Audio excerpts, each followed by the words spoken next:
This movie tells a story about up-and-coming filmmaker Malcolm and his girlfriend Marie, who come home from his latest film premiere. It's a success where he forgot to thank her in his speech. The whole plot is just the two of them as they discuss the events of the evening, the artistry of Malcolm's film, and their histories, both shared and personal, alternately storming and posing around the beautiful house. This movie is a pretentious slog.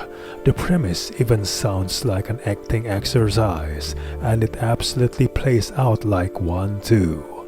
Every time a single argument seems to resolve itself, the teacher encourages our exhausted scene partners to dig back into it, to ask themselves what their characters want from each other, to always say yes to each other's inventions. They pick another fight only because they've been told they have to, and it comes to another bland conclusion, and again. That's how the whole thing comes across, and it makes the film shapeless, the conflict arbitrary. It gives the strange impression that the characters and their relationship, which should feel lived in, are being made up as they go. Meanwhile, the dialogue, which ought to seem spontaneous, is overwritten almost to the point of absurdity. It's simultaneously half-baked and overdone.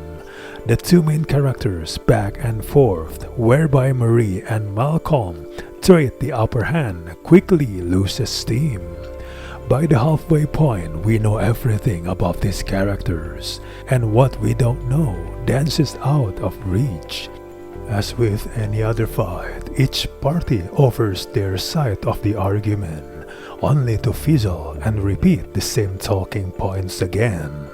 Malcolm and Mary's confrontations soon become tedious as they rarely advance the story. The actors get lost too. The loudest performance is often mistakenly regarded as the best. Both Zendaya and Washington punch up their arguments to the point of decimating their emotional headroom, and each time they hit their limit lessens, offering diminishing returns on their next attempt. They lack chemistry as well, and they're really in a no-win situation. There are no genuine characters here for them to embody, no insight to be gleaned from this bizarrely contrived emotional warfare. These are made-up people trying to make up fights. The whole movie comes across as deeply self-conscious, more concerned with how it sounds than what it's saying, consumed with impressing people rather than expressing something. Overall, we do not recommend this movie at all.